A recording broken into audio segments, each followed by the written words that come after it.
Donc le problème qu'il y a, c'est que j'ai fait confiance à des gens, puis surtout moi, j'étais pas prêt, hein, clairement.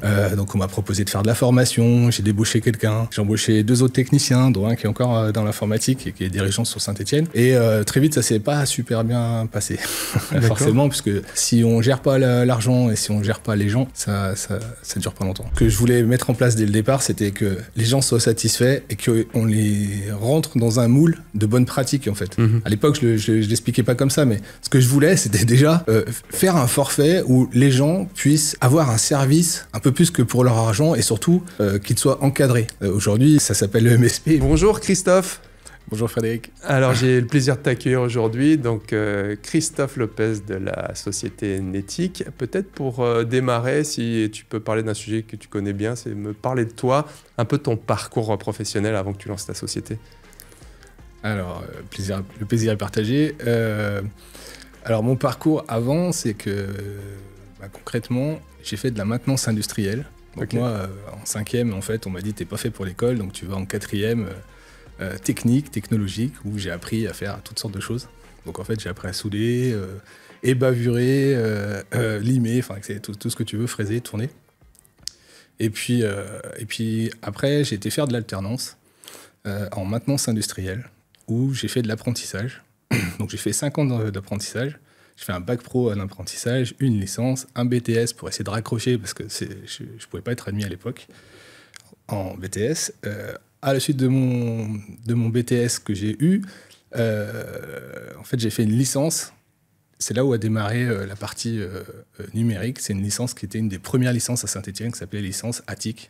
Donc, animateur, technicien, les nouvelles technologies, etc. C'est en 2002. Donc là, j'ai fait un apprentissage durant cette licence où j'ai commencé à créer un peu site internet. Donc là, je codais un petit peu en PHP, enfin, je bricolais pas mal. Et puis, à la suite de cet apprentissage, je suis allé voir un magasin, parce qu'à l'époque, un magasin, ça se faisait beaucoup à Saint-Etienne, qui vendait beaucoup d'ordinateurs. Hein, et je leur ai proposé de développer le service aux professionnels. Ok. Et en fait, à cette époque, donc moi, je sors de l'école, hein, concrètement, et il m'a proposé de m'embaucher. Donc finalement, j'ai réfléchi, et puis j'ai dit, bon, ça pourrait me faire une première expérience. Il se trouve qu'il y avait 2 associés. Il y en avait un qui était un peu plus financier, un qui était un peu plus, rêveur. Donc c'est à l'époque aussi où commençait... alors avant ça, j'ai monté des kilos de machines, hein, du temps de midi, le soir, etc. On vendait même des licences piratées. C'est moi qui ai vendu l'ordinateur à l'huissier qui est venu nous mandaté par Microsoft. Hein. Et donc, à un moment donné, il y a... ça marchait plutôt pas mal. J'ai vendu mes premiers serveurs HP chez les clients, parce qu'avant, c'était que de l'assemblage. Hein, en fait, à l'époque, on montait des machines, quoi. Et à un moment donné, il y a eu l'avènement du site internet avec toutes sortes de gens, notamment des gens qui n'étaient pas très loin de Saint-Etienne, qui ont fait beaucoup de tort, d'ailleurs, qui ont coulé, ils ont monté un gros site, ils ont pris plein de commandes, plein d'argent, et ils n'ont jamais livré, je ne sais pas si vous vous souvenez. Et puis, petit à petit, on vendait de plus en plus sur Internet. Donc là, ça a commencé un petit peu à être compliqué dans notre boutique. Et puis, le rêveur faisait un peu n'importe quoi. Au bout d'un moment, le financier en a eu marre. Il est parti et on est passé en fait de trésorerie de plus 80 à moins 40 en l'espace de pas longtemps. Et ce qui fait que la boîte a coulé. D'accord. Donc moi, en fait, je suis allé voir les clients un par un. C'était un petit peu compliqué à ce moment-là, mais je suis allé voir un peu les clients un par un. C'est moi qui avais développé cette partie pro.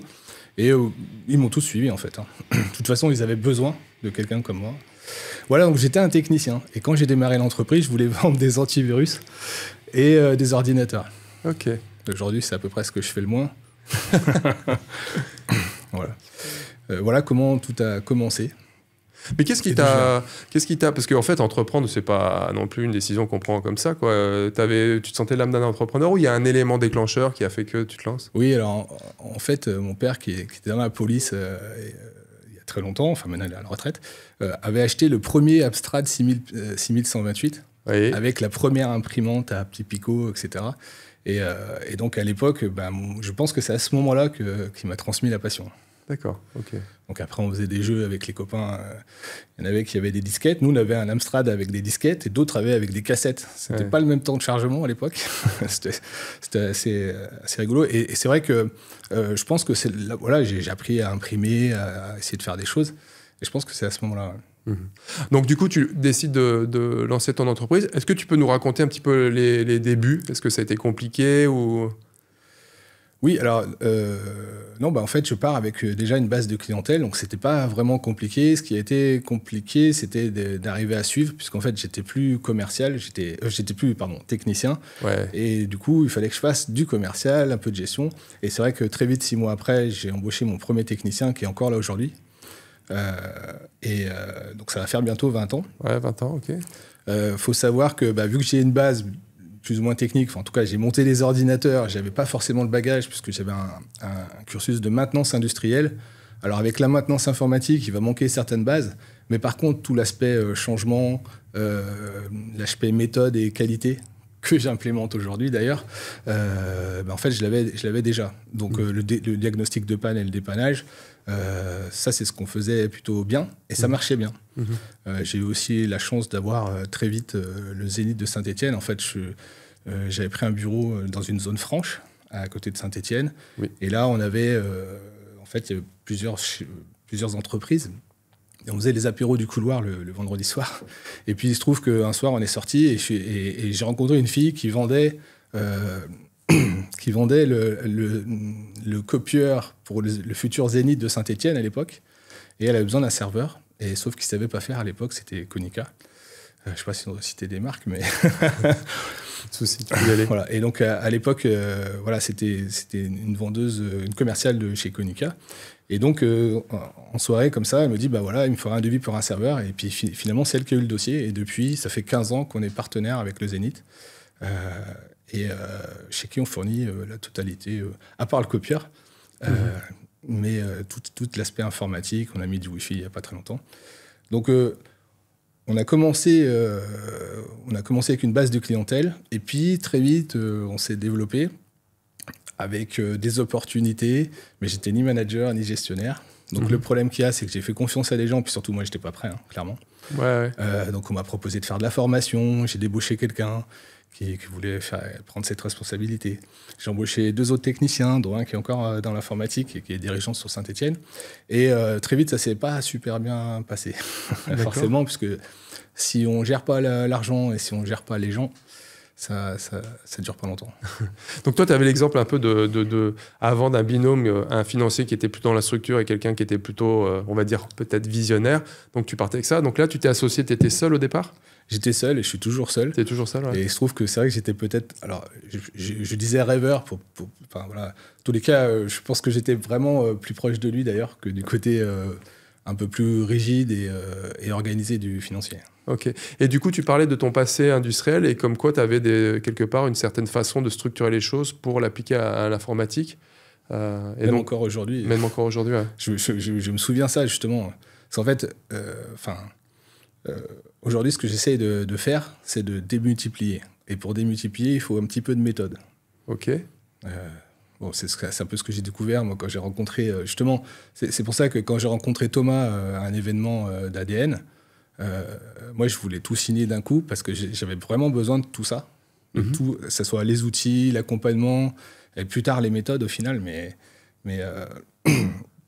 ça n'a pas été... Enfin, si, ça a été, en tout cas, une révélation. Je ne sais pas si on peut... T'as vu la lumière? Ouais. En fait, surtout, j'ai vu partout où j'avais des freins et des barrières. J'avais essayé 4 outils pour mon métier, que ce soit des outils pour création de tickets. Mais en fait, ces gens-là, souvent, ils partaient de la CRM, donc ils le faisaient très mal. Ouais. Et après, il y avait des outils de ticketing, mais qui faisaient très mal le reste. Voilà. Et donc, j'ai vogué un petit peu comme ça. Et quand on t'a parlé du MSP, tu connaissais déjà d'avant ou pas du tout Non, mais en fait, avec le recul ces derniers temps, j'arrête pas de me dire, mais en fait, ce que je voulais mettre en place dès le départ, c'était que les gens soient satisfaits et qu'on les rentre dans un moule de bonnes pratiques, en fait. À l'époque, je l'expliquais pas comme ça, mais ce que je voulais, c'était déjà faire un forfait où les gens puissent avoir un service un peu plus que pour leur argent et surtout qu'il soit encadré. Aujourd'hui, ça s'appelle le MSP, mais à l'époque, j'étais incapable notamment de le formaliser. Et puis, suis pas sûr enfin, comment dire, je savais pas comment le faire en fait. Mais j'avais vraiment cette volonté. Donc le MSP tel qu'on le fait, peut-être que en tout cas je pratique aujourd'hui, la forfaitisation, c'est quelque chose que je voulais faire depuis le départ. Quand tu parles d'encadrer, qu'est-ce que tu entends par là? Pourquoi tu veux les mettre dans un cadre, les clients? Le cadre aujourd'hui, il est alors justement, ces derniers temps, on parle beaucoup de cyber et de conformité. Ouais. Faut savoir qu'à l'époque, il n'y avait pas tout ce cadre-là. J'ai l'impression que la conformité est faite pour comment dire, les gens qui ne font pas forcément de l'avant ou qui ne sont pas les précurseurs. Donc l'idée, c'est d'aller mettre un cadre. Et en fait, l'idée du cadre, de toute façon, c'est on est dedans ou on n'est pas dedans. Oui. Moi, ce que je voulais faire, c'est que quand on vient vendre une prestation unique et temporaire, break fix, en fait, on ne parle pas de tout le reste. Et à l'époque, d'ailleurs, c'était très difficile. On ne savait aussi surtout pas l'expliquer, tout le contexte et tout ce qu'il fallait mettre en place pour avoir un vrai service informatique mutualisé. Donc, on vendait souvent une prestation. En tout cas, moi, c'était le cas. D'ailleurs, depuis le départ, en fait, c'est les gens qui viennent vers moi pour essayer d'acheter un ordinateur ou d'acheter un certain nombre de choses. Et les gens avec lesquels ça marchait le mieux à l'époque, c'était surtout ceux qui se développaient et qui avaient un vrai besoin d'informatique, parce que c'est pas moi qui le faisais naître. Les gens venaient, et vu que j'étais à la base un technicien qui montait des PC, concrètement, les gens venaient et demandaient un peu ce qu'ils voulaient d'ailleurs, et on répondait plus ou moins ce qu'ils voulaient. D'accord. Et donc, du coup, tu as pu un peu structurer tes offres quand tu as découvert le modèle MSP pour peut-être... Ouais, alors j'ai essayé plein de trucs et ça, c'était... En fait, bien avant, et je ne l'ai pas expliqué tout à l'heure, mais j'ai fait un burn-out et j'ai eu la chance... à l'époque, j'étais partenaire avec Konica, justement, et donc j'étais dans les loges du stade et il y a quelqu'un qui me voit fatigué et avec qui je commence à discuter. Et cette personne, en fait, concrètement... m'a sauvé, en fait. Ah ouais. Ouais. En fait, il a pris les rênes de l'entreprise, il a stoppé tous les paiements, et il a fait 2 réunions, il y a 2 personnes qui sont parties. Très vite, on a réussi à éponger, il a fait rentrer 2-3 clients, histoire qu'on ait un peu du chiffre. Et grâce à lui, en fait, je suis un peu ému par rapport à ça. Oui, c'est normal. Parce que c'était pas un moment facile. Et en fait, il expliquait qu'en fait, c'est simple, je suis en train de faire tout ce qu'il nous disait qu'il fallait qu'on fasse, et à l'époque, je le regardais comme un extraterrestre. Ah ouais, d'accord. Ouais, c'est exactement ce qu'il a commencé à essayer d'appliquer avant de repartir, parce que comment dire, il n'avait pas forcément vocation à rester. Mais l'idée, c'est qu'il m'a donné un franc coup de main. Ouais. Vraiment, hein, donc il m'a dit, voilà, tu m'embauches pendant quelques mois et on va rétablir la situation. Pendant ce temps-là, moi, j'ai repris un peu du peps. Ouais. Mais c'est vrai que c'était un moment compliqué. Et en fait, concrètement, j'étais perdu parce que j'avais embauché plein de gens. Ça partait dans tous les sens. Et le problème, c'est que quand tu commences à payer les charges, t'as pas 2 mois ou 3 mois d'avance. Ouais.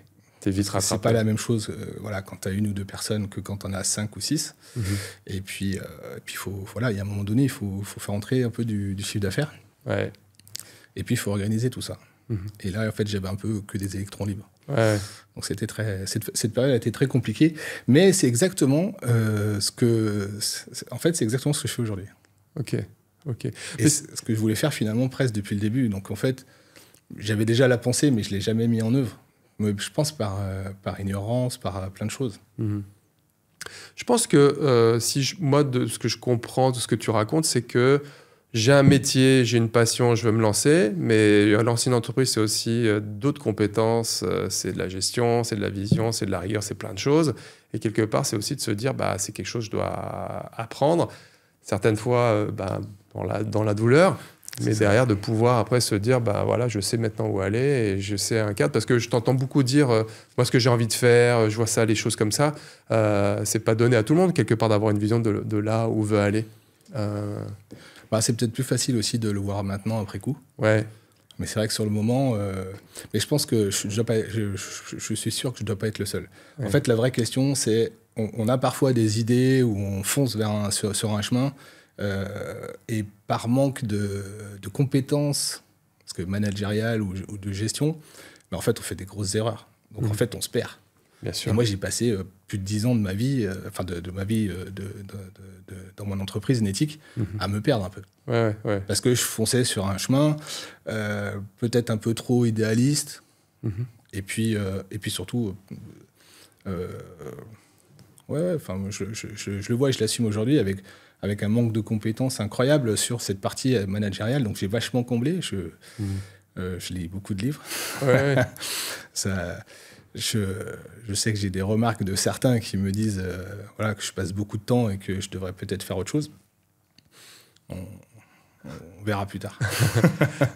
Donc c'est intéressant. Donc du coup, la société elle a quand même 20 ans, donc elle n'est pas née hier. Hein, donc, un an, ça perdure. Donc là, aujourd'hui, tu découvres le monde. Donc tu me racontais, tu découvres le modèle MSP et quelque part, c'est un peu ce que tu avais en tête. Du coup, qu'est-ce qui s'est passé de différent? Qu'est-ce que tu as mis en place? Qu'est-ce que tu as changé pour y aller, structurer ton activité? Est-ce que tu pourrais nous en dire plus? Alors, je découvre là au moment où on se parle, ça fait un peu plus de 4 ans maintenant que j'ai découvert BMSP avec les différents outils que vous avez promus. Ouais. Avant, on faisait des forfaits. Ce qu'il y a, c'est qu'il y a une chose que j'ai oublié de dire, c'est qu'avant mon burn-out, en fait, à l'époque, j'avais un partenariat avec Kaspersky. Et on était parmi les premiers à vendre des antivirus Kaspersky. Il se trouve qu'ils avaient une console qui permettait de faire ce qu'on fait aujourd'hui avec Datto RMM. Donc nous, très vite, on a commencé à déployer les postes avec tous les petits programmes qu'on peut poser directement juste après l'installation. Et on pouvait déjà les manager avec notre console qui était hébergée chez nous. Et donc ça fait très très longtemps qu'on le faisait en fait. J'avais besoin après, éventuellement, d'industrialiser ce truc-là. Oui. Le problème qui se passe, c'est qu'à chaque fois, c'était un problème de commerce, je pense, parce que ce qu'on fait, on le fait à un moment donné où on le fait bien, et à chaque fois, on rajoute des petites choses. Le problème après, c'est qu'il faut qu'il y ait de plus en plus de gens qui puissent le voir et qui puissent en bénéficier. Donc on avait commencé très tôt à faire un petit peu l'équivalent du RMM. Parce qu'avec cette console de Kaspersky, on faisait beaucoup de choses déjà. Donc là, ce qui a changé aujourd'hui, c'est, en tout cas depuis 3 ans, c'est que c'est la gestion des contrats, c'est comment structurer l'équipe. Moi, comme je le disais tout à l'heure, je me souviens que quand j'écoutais Thomas, je crois que c'était à Nantes ou à La Rochelle, je ne sais plus, mais ça me parlait directement. C'était pour moi. Tu buvais du petit lait. Ouais, en fait, oui, et puis ça me donnait aussi des indicateurs. On voyait que c'était quelqu'un qui avait fait. Contrairement à plein de gens qui ou évangélisent ou essayent de vendre des choses, souvent d'ailleurs, que ce soit des marques, où en fait, souvent les vendeurs, vous nous expliquez tous les bénéfices, enfin, c'est du bon market.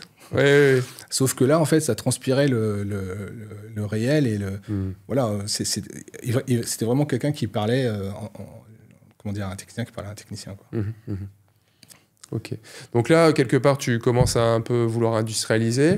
Et est-ce que tu as changé des choses dans tes offres ou dans ta démarche commerciale? Oui, ce que j'ai fait, c'est que j'avais pris beaucoup de notes et beaucoup de photos de la présentation. Il faut savoir qu'en plus, derrière, il y avait Dominique Mayano qui était déjà à un niveau assez intéressant. Il faut savoir que Dominique, il parle chez Wildix, il parle chez BMSP, il parle partout.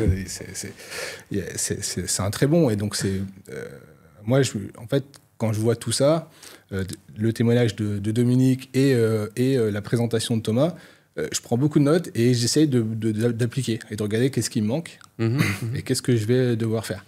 Donc, je commence à rebâtir mes offres avec le canevas qui m'avait été montré. Et donc, ce que je commence à faire, c'est aller vers ce forfait unique. Et en fait, il se trouve que alors déjà, j'ai réussi à le vendre chez quasi tous mes clients existants. Par contre, je remarque aujourd'hui que je n'arrivais pas à le vendre sur des nouveaux. Parce que c'était une marche, je pense, trop grosse. Voilà, il y a 2-3 ans, j'ai vendu cette nouvelle offre qui était calquée sur ce que Thomas nous avait montré. Et j'arrivais pas à la vendre auprès des nouveaux. Ok. Donc là, ce que j'ai changé, c'est que j'ai fait une offre un peu plus accessible qui permet de venir goûter, tester et intégrer voilà, la gestion quotidienne, on va dire, du poste et des serveurs, pour après essayer de venir aller ajouter tout un tas de choses qui correspondent à ce qu'on a besoin au niveau informatique. Là, on est en cours de transformation au niveau communication. Là, en fait, on est en train de refaire notre logo, notre discours. En fait, j'ai fait écrire mon discours de marque. Donc là, on a notre site internet qui va sortir dans pas très longtemps, le nouveau site, avec un vrai discours de marque fait par quelqu'un de sérieux, comment dire, qui est à l'école en tout cas. Parce que moi, je suis incapable de le faire. D'ailleurs, j'étais même incapable de vouloir me le payer. Déjà, à l'époque, je n'étais pas sûr de vouloir investir. Puis surtout, j'avais des craintes sur le faire à n'importe qui. Tu parles de discours de marque, tu peux expliquer ce que ça veut dire exactement pour ceux qui ne connaissent pas forcément? Alors, le discours de marque, en fait, c'est d'expliquer avec des mots accessibles. Je ne sais pas si je suis le meilleur pour l'expliquer, mais toujours est-il que c'est expliquer avec des mots qui ne sont pas des mots de technicien ce qu'on fait, la plus-value pour le client, qu'est-ce que ça va ajouter, qu'est-ce qu'il va y avoir comme confort pour lui, etc. Et ça, c'est fait par un professionnel qui, justement, va appuyer et va mettre des mots sur des choses que, souvent, un technicien n'arrive pas à exprimer correctement. Je le remarque souvent. Donc là, cet exercice, tu l'as déjà fait et là, ça va être publié. Exactement. Et publié début avril. Et du coup, qu'est-ce que tu as appris? Parce que c'est vrai que quand on briefe quelqu'un qui ne connaît pas la société, qu'est-ce que tu as appris? Est-ce que tu t'es rendu que peut-être tu étais trop technique ou est-ce que tu en as retiré un apprentissage de l'exercice? Alors déjà, c'est vrai que ça s'est fait en une passe. C'est-à-dire qu'il m'a posé beaucoup de questions. J'ai dû remplir tout un tas de tableaux et de choses sur Notion, parce que c'est comme ça qu'il est organisé. Mais en fait, le plus important, c'est que ça m'a obligé à me reposer les questions qu'on retrouve un peu dans pas mal de livres et de vidéos de développement, etc., personnel, sur l'entreprise, sur les valeurs, les cibles, les services, les solutions. Enfin, vraiment, d'aller l'écrire, quoi. Et l'écrire, c'est pas simplement mettre des idées comme ça, c'est vraiment de dire pourquoi, de trouver des valeurs. Par exemple, je suis pas intervenu sur... au départ, en fait, j'ai demandé les valeurs à mes collaborateurs. En fait, j'ai demandé à faire en sorte qu'ils fassent l'exercice de définir les valeurs Netic.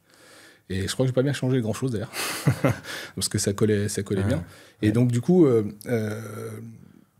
ça m'a vraiment permis de le structurer. Ça, c'est quelque chose que j'ai vu un peu dans Traction. J'ai vu un peu dans d'autres livres aussi. Qu'à un moment donné, il faut choisir. Il faut y aller. Puis il faut peut-être se lancer, en fait. C'est un exercice qui est à la fois simple et quand même un petit peu compliqué parce qu'il faut s'y mettre, réfléchir, pas être dérangé. Et ça, dans notre métier, c'est un peu... Il faut organiser ça pour éviter d'être dérangé tout le temps. Voilà, et donc, on est en train de l'écrire. Je pense que ça va vraiment être la meilleure façon de communiquer qu'on ait eue depuis le départ. Puisqu'en fait, avant, mon site, il parlait à personne. Et là, l'objectif, c'est qu'il parle à nos cibles. On a des cibles identifiées. Et donc, on a utilisé des mots. Puis franchement, ça s'est fait en une passe. Moi, j'étais bluffé quand j'écoutais un discours de marque. Je sais pas, c'est peut-être 10 pages. C'est assez long. Voilà, et donc après, on va le mettre sur toutes les différentes pages du site. Et puis, je pense qu'il y a tout un tas de phrases et de contenus qu'on va expliquer, qu'on va décliner sur tout un tas de communication. De support, Voilà, de support. Encore tous les mots. Qu'est-ce que tu en attends de ce travail-là? C'est plutôt orienté nouveaux clients? C'est faire de la réassurance sur tes clients existants? C'est ce que j'allais dire. Je pense qu'il y a beaucoup de réassurance. C'est-à-dire que les clients, à partir du moment les prospects, à partir du moment où on les rencontre, ils ont besoin de savoir qui on est. Là, j'étais à l'Intelligence Marketing Day avec Nadège, notamment de BMSP, et puis il y avait sa collègue, je me souviens. Avec sa collègue, Voilà, avec sa collègue. On salue. Avec sa collègue, pardon. Laetitia. Et alors, toutes les conférences, c'était pas fantastique. Par contre, en 1 heure, en fait, ça m'a fait ma journée. Il y avait une personne qui est intervenue, qui s'appelle il a fait un magazine qui s'appelle Be a Boss. Et ce garçon nous a montré en fait une frise. Et c'est là que je me suis dit, mais c'est une frise de l'expérience client. Je me suis dit, c'est exactement ce que fait BMSP, en fait. Ah oui, d'accord. Et d'autres. Mais moi, comment dire, pour moi, ça montre la voie. Donc, tout de suite, quand je vois quelque chose qui m'intéresse, je compare avec ce que les autres font. Ouais, ok. Et là, je me dis, ah ouais, d'accord. Et en fait, la frise de l'expérience client, il y a beaucoup de choses avant, et il y a beaucoup de choses après. En fait, quand on est en face du client, c'est pour closer, on va décider, comment dire, on va valider un certain nombre de choses. Mais souvent, les gens, ils ont décidé d'acheter avant. Ok. Et ça m'a vraiment marqué. Mhm. Parce qu'en fait, les gens, ils ont décidé avant parce que, et c'est ce que je retrouve au travers, par exemple, des vidéos. Moi, voilà, quand je décide de travailler avec vous, j'avais déjà vu un certain nombre de vidéos, Oui. et puis ça finit de... la conférence, ça finit de m'achever, entre guillemets. Mais ça finit de dire, voilà, c'est vraiment des gens qui vont pouvoir me faire passer à niveau. Ouais. Clairement. Et là, l'histoire du marketing, c'était super important.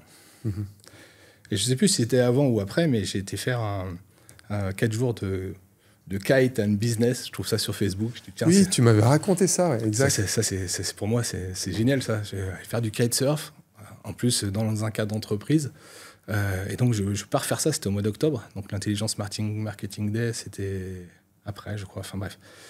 Et là, je prends un peu une calotte parce que je me retrouve au milieu de 350 entrepreneurs qui sont pour certains des startups. Il y avait Edgar Gros-Piron, il y avait toutes sortes de personnalités dans le business qui ne sont pas forcément dans l'informatique, hein, d'accord. Et puis là, on se retrouve... Alors, c'est des journées denses, hein, parce qu'on fait du sport, des présentations, des témoignages, et puis surtout des speed meetings le matin. Ok. Et donc là, je rencontre plein de gens, et les mecs, ils ont tous un pitch hyper carré, hyper beau, ça fait envie, etc. Et moi, je me présente jamais de la même manière. C'est-à-dire que j'ai dû me présenter 150 fois, jamais de la même manière. Ouais. Et là, en fait, j'ai pris une calotte et je me suis dit, maintenant, il faut que tu agisses. Tu industrialises ton pitch. Ben voilà, il faut le faire. Ouais. Il y avait aussi une soirée où il y avait une levée de fonds, donc on pouvait voter, etc. Il y avait des gens qui sont venus pitcher devant tous les chefs d'entreprise qui sont parfois investisseurs aussi. Enfin voilà, il y avait vraiment tous les milieux. Donc c'est des gens de Paris, Lyon et Marseille, dans la grande ligne, mais il y a d'autres gens. Hein. Mais c'était essentiellement des communautés comme ça. Donc bon, là je me dis, il faut vraiment que tu fasses quelque chose parce que déjà, se présenter rapidement, en fait, là, il faut susciter l'intérêt. Oui. Parce que là, chaque fois que je faisais un speed meeting avec quelqu'un qui a plus ou moins une grosse société ou une start-up, les gars, il faut tout de suite... faut pas perdre de temps et aller droit au but, ouais. Voilà, ouais. Il faut tout de suite piquer son intérêt, sinon il s'ennuie, hein, clairement. Et des fois, 1 minute, c'est long et c'est pas long, mais des fois, c'est long. Oui, ça peut être long. pour, le coup. Pour le coup. Donc voilà, là, je rentre de ça et je décide vraiment de changer les choses. Et puis l'aspect marketing, et d'ailleurs je suis en cours, alors j'avais déjà consulté des gens pour faire de la vidéo, je crois que vous les connaissez.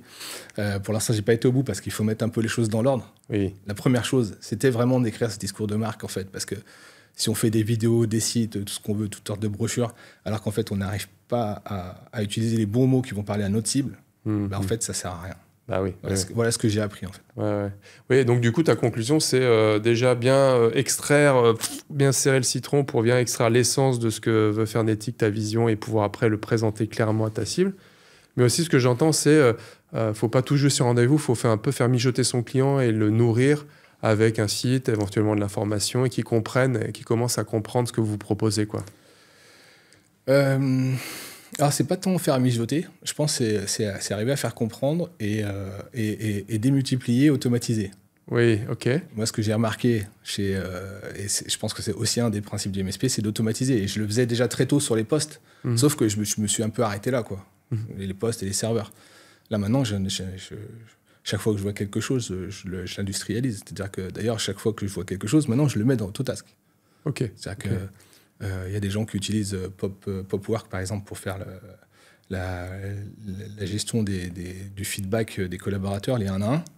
Moi, je l'ai intégré dans Autotask sous forme de ticket. Ok, donc c'est une file de tickets, en fait. Ouais. Voilà. Et depuis peu de temps, j'ai appelé la réussite du client, du collaborateur, pardon. Ok. Parce qu'en fait, avant, j'ai commencé à créer des projets dès que j'intègre un collaborateur. Parce que j'avais vu une vidéo aux États-Unis d'une MSP américaine qui expliquait toutes les étapes qu'il y avait avant. Donc en fait, maintenant, j'essaye de réfléchir, vraiment, de penser les choses et de les réfléchir. Et c'est quelque chose quand même d'assez nouveau. Ok, donc prendre de recul, structurer. Exactement. Ok. Et tout rentrer dans un seul outil, puisqu'en fait, j'ai mes collaborateurs qui me disaient c'est sympa, tu es exigeant, tu nous montres plein de choses, mais nous, on doit se connecter à 50 endroits, c'est compliqué de tout renseigner, etc. Ouais. Donc en fait, j'avais pas trouvé chaussure à mon pied jusqu'à Autotask, et aujourd'hui, j'essaie de tout rentrer dedans. Ok. Alors, je sais que ça comporte un risque, mais pour l'instant, je vois que des bénéfices. Mhm. Et puis, tout le chemin que je suis en train de parcourir, je pense que de toute façon, s'il fallait le faire ailleurs, je pourrais le refaire. Parce qu'en plus, en parallèle de ça, je documente. Donc, énormément. Donc, que ce soit en vidéo, etc. Enfin, Oui, pas que ce soit dans la tête des gens ou dans ta tête, mais que ça soit à disposition et centralisé. Ouais. alors, le premier gros travail, en fait, c'était sortir les choses de ma tête à moi. Oui, ok. Et maintenant, j'essaie de faire en sorte que les collaborateurs ne le gardent pas dans leur tête à eux. Ouais. Mais c'était le gros du boulot, en fait, je pense que c'était moi. Ouais. Oui, parce que je pense que la conclusion, c'est tout ce qu'on peut reprocher à une entreprise, ça commence déjà par le dirigeant, en fait, hein, et s'appliquer à soi. Donc, Oui. c'est une sacrée leçon, hein, parce que quelque part, c'est aussi mettre un peu son ego de côté et toujours être... je sens que tu es toujours dans l'amélioration continue, la remise en question, quoi. Ouais, je crois que je suis champion du monde de la remise en question. Faut pas trop se remettre en question. Je suis pas champion du monde de beaucoup de choses, mais ça, je suis un vrai champion du monde. Et je le vois parce que quand je discute justement avec mes confrères, mes copains, mes collègues, je sais qu'ils ont peut-être un peu plus de mal à faire ce chemin-là et ce travail-là. Ah ouais. Alors, je sais pas si c'est l'aboutissement des lectures, des échanges, parce que je me nourris des échanges de beaucoup de gens, hein, c'est-à-dire justement de la communauté et de la communauté de mon groupement, en particulier avec un certain nombre. Et puis aussi des lectures. Donc ce que je vois aujourd'hui, c'est que je pense avoir fait à peu près tout le tour de tous les livres. Et maintenant, il faut y aller, il faut passer à l'action. Oui, il faut s'approprier et faire prendre ses choix. Ouais, il faut faire. Parce que c'est ça le plus dur, en fait. Ouais. Parce que là, j'ai cherché beaucoup à me former. Là, en fait, depuis que j'ai Autotask, ça fait 3 ans et demi, 4 ans. J'ai passé beaucoup de temps à intégrer les choses et à me former. Maintenant, il faut passer à l'étape supérieure. Et c'est beaucoup sur soi, en fait. C'est pour ça que je cherche. Je le vois et je pense que si certains voient cette vidéo, ils vont vraiment voir un peu toutes les remarques qui... Enfin, je pense que je vais me faire chambrer. Mais en tous les cas, c'est ça. C'est-à-dire que moi, j'ai essayé beaucoup de me former pour acquérir un certain nombre de la théorie. Et maintenant, il faut faire. Et je sais qu'il y a énormément de gens qui ont du mal avec le faire. Et j'en suis le premier. Ouais. Donc là, maintenant, il faut se fouetter un petit peu des fois. Et puis, il y a des choses, je pense, qu'il faut déléguer aussi. Oui, parce que dans Traction, tu parlais de Traction, tu as 2 rôles. Hein, tu as le visionnaire et puis tu as l'intégrateur. Et donc, la vision, c'est bien, mais aussi avoir ce rôle-là, alors qu'il peut être porté sur une personne ou la même personne. Après, si tu délègues, à voir si tu as un intégrateur dans la société pour mettre en place les process ou les outils. Oui. Et c'est encore quelque chose qui me taraude ce truc-là, parce que pour l'instant, j'ai du mal à déléguer cette partie. Donc, justement, je suis en train de me poser la question sur la partie e-commerce. Comment je pourrais la faire autrement ? Ok. Parce que je pense que le développement, vu que je suis le seul associé, j'ai mon Fabrice qui est là depuis le départ, hein, qui fait partie des meubles et des murs. J'aimerais essayer de le faire évoluer, justement. Mais et je pense que c'est comme ça que ça va se faire. Mais de là à ce qu'il puisse être en capacité, ou qu'il ait pour l'instant la posture de pouvoir mettre en place des systèmes, je ne suis pas sûr encore. Mais en tout cas, j'aimerais bien qu'il évolue en ce sens. Okay. Donc là, pour l'instant, je fais tout pour. Mais d'abord, j'ai beaucoup découvert les choses en moi, et j'essaye de plus en plus maintenant de faire en sorte que ce que j'ai appris et ce que j'ai commencé à faire, je le fasse maintenant en équipe. Okay. Donc là, en fait, j'ai une équipe maintenant, parce qu'on est 3, là, ça commence à être une équipe. Hein. Avant, on était 2, on est resté 2 pendant un moment, parce que j'étais un peu marqué au fer rouge. Et là, maintenant, chacun a son domaine, et je veux vraiment qu'on arrive à se développer. Et le développement va passer uniquement... Enfin, moi, j'ai fait, je pense, tout ce que je pouvais faire pour apprendre et me développer. Maintenant, il faut que ça continue au niveau du chemin et des choses à faire. Maintenant, l'évolution va passer par l'équipe.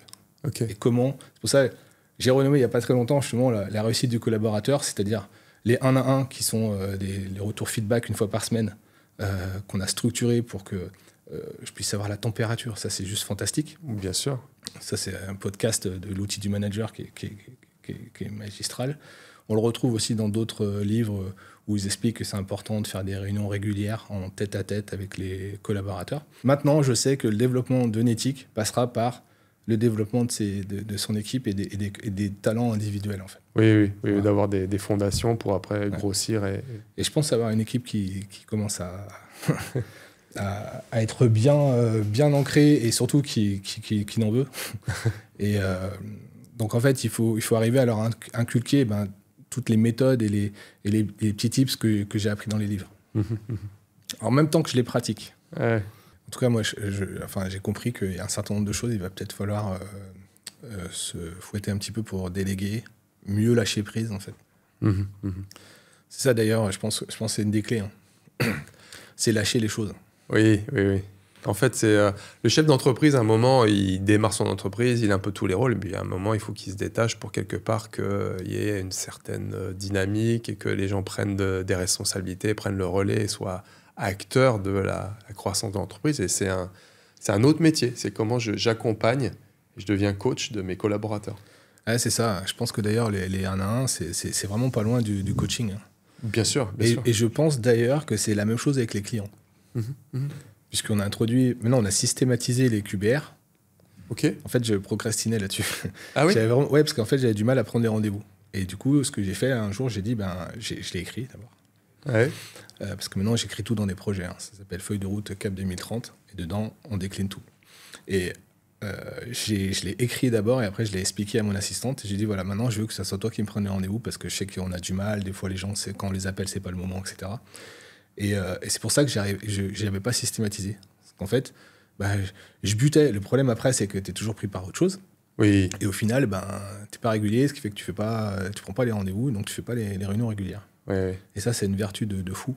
Et c'est pour ça que, aussi bien la partie collaborateur que la partie client, quelque part, je pense que ça s'apparente de plus en plus à du coaching, en fait. Enfin, c'est amener les gens à voir, amener les gens vers nous, avec nous, à nos côtés, leur expliquer, voir le point de vue, et puis faire en sorte qu'ils comprennent. Une fois qu'ils ont compris, ils sont plus à même à décider. Ouais. Et en général, après, ça va vite. Ouais, parce que rendre autonome quelque part le collaborateur, on pourrait presque l'utiliser dans l'acte de vente, rendre autonome le client pour choisir vers où aller sur un sujet qu'il ne connaît pas, donc l'accompagner, exactement. Le coacher. Ça, je crois de plus en plus. Ouais. Peut-être pour terminer, tu m'as parlé du gars Be a Boss. Si tu devais parler au Christophe d'il y a 20 ans, comment être how to be a boss, quels conseils tu lui donnerais, les 3 conseils que tu lui donnerais au Christophe d'il y a 20 ans? Au Christophe d'il y a 20 ans, ouais, c'est pas une question que je m'étais déjà posée. En fait, c'est dur comme exercice pour moi parce que en fait, quand tu me parles il y a 20 ans, je me revois il y a 20 ans. Alors effectivement, il faut que j'arrive à... Qu'est-ce que je pourrais me dire que je serais capable d'entendre? Ah, intéressant ça. Voilà. Parce que tu penses que tu n'aurais pas été forcément en pleine écoute. C'est sûr. Ok. C'est sûr. Je pense que... En fait, justement, on parlait un petit peu en préambule des journées de la cyber où j'avais vu un témoignage d'une dame qui s'est fait pirater pendant les vacances, je crois que c'est l'année dernière ou il y a 2 ans. Et en fait, elle expliquait tout ce qu'on essaye d'expliquer aux clients pour pas que ça lui arrive, tout ce stress accumulé, etc. Et donc, il y avait un témoignage poignant où elle disait, en fait, je pensais que les sociétés de services voulaient venir me vendre des choses à chaque fois, etc. Et moi, je pensais pas que ça allait m'arriver à moi. À l'époque, en fait, j'avais une idée plus ou moins précise de ce que je voulais faire. D'ailleurs, j'ai démarré, je voulais vendre des ordinateurs. Le marketing, c'était un gros mot. Je voulais vendre des ordinateurs et des antivirus. Et en fait, je pense que j'ai compris un certain nombre de choses. C'est quand on m'a sauvé les miches, quoi. Clairement. C'est-à-dire que c'est au moment où j'étais dedans. C'est quand là, j'ai pris la grosse calotte de il y a 25 000 € de charges qui vont tomber, tu les as pas. On fait comment? Et je pense que c'est à certains moments où tu commences à prendre des décisions. Et je pense que le fait d'être accompagné sur pas mal de choses, ça nous permet justement de gagner ce gap, mais à condition que la personne qui nous accompagne arrive à nous montrer et peut-être à nous mettre des fois dans l'émotion. Oui. C'est ça la notion du coaching. Oui. C'est peut-être comment dire, Faire vivre la chose, en fait. Faire vivre la chose. Je pense qu'à partir du moment où tu commences à vivre quelque chose d'intense, et d'ailleurs, je pense que plus c'est intense, plus tu t'en souviens, Oui. C'est là où tu piges des choses. Ouais. Et là, justement, aux Journées de la cyber là, qui ont eu lieu ces derniers jours, on parlait beaucoup d'entraînement. Chose qu'on ne fait pas. Pourquoi? Par manque de temps, par plein de choses. Et donc, ce que je pourrais conseiller, je ne sais pas, parce que je ne sais pas ce que j'étais capable d'attendre à l'époque. Et je vois certains de mes confrères qui ne sont pas aware, en fait. Oui. Donc, en fait, j'ai essayé de dire plein de choses. Moi, je suis quelqu'un qui essaye de... Comment dire quand je vois quelque chose que j'ai vécu en plus, et je sais très bien où ça va aller, avant, j'essayais de passer un peu du temps, etc. Mais il y a un certain nombre de personnes qui ne sont pas forcément prêts à écouter, et il faut qu'ils vivent des choses. Donc, en fait... Qu'est-ce qu'il faudrait que... J'ai du mal à répondre à cette question. Je pense que tu as répondu à la question, parce que j'ai entendu tu vivras les choses et tu vas comprendre des choses. Ouais. Tu pourras te faire accompagner, soit en écoute, et parfois tu voudras vivre les choses de manière très intense pour comprendre, et ça peut prendre du temps. Et finalement, en fait, il y a quand même un conseil qu'il faudrait que je pourrais donner. C'est ce que je fais aujourd'hui, en fait, c'est m'ouvrir et lire. Parce que lire, ça coûte moins cher que toutes les formations. En fait, tu partages la réussite de quelqu'un. Ouais. Et je trouve ça, mais... Enfin, en tout cas, pour moi, c'est ce qui m'a fait avancer beaucoup. J'ai pas lu beaucoup dans ma vie, mais on va dire que ces 5 dernières années, j'ai lu énormément de livres, et depuis 2 mois, j'en ai lu 4. Ok. Qui sont passionnants. Ok. Et qui m'ont été aussi recommandés parce que tu demandes aux gens. Et c'est quoi tes dernières lectures, et puis après aussi, il y a aussi tout le travail de développement personnel qui fait que moi, comme je disais tout à l'heure, je cherche toutes les vidéos possibles et imaginables sur le MSP. Nadège présente sur la communauté le livre MSP Handbook pour parler des QBR. Oui. Moi, je crois que je l'ai lu il y a 1 an et demi. Ok. Il est en anglais. Et depuis, j'ai lu encore 4 ou 5 livres en anglais. Alors, je les traduis à chaque fois, ça prend un temps de dingue. Mais en fait, j'ai passé un cap. Ok. À chaque fois, voilà. Ok. Donc, en fait, essayer d'apprendre des gens qui ont réussi des choses avant nous. Et la meilleure façon, c'est de lire des livres. Okay. Moi, ça me fait passer un cap à chaque fois. J'ai passé 4 caps le dernier mois. Ok. Merci beaucoup, Christophe, pour ton témoignage. Je te dis à bientôt. Oui. Merci.